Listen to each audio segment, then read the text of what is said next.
Hi, today I'm going to show you how you can create a discount on your Shopify website. So once you're on your Shopify admin dashboard here, when you look on the left-hand side, there's a menu saying discounts. So let's just click on that. And here, if you want to create a discount, you can either press this button or this button. I'm just going to press this, create discount.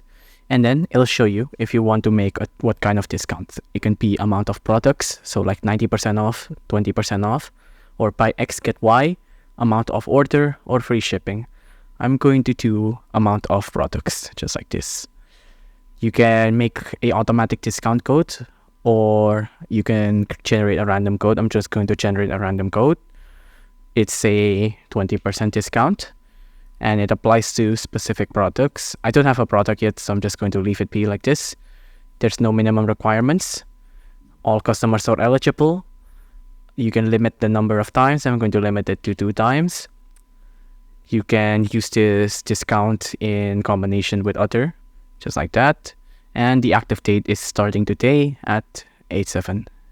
You can set an end date as well. I'm going to set it to end tomorrow. Right. Anyways, now that you have a product, I'm just going to say specific products. I'm going to put it on this, and then let's just save. And with that, your discount has been made.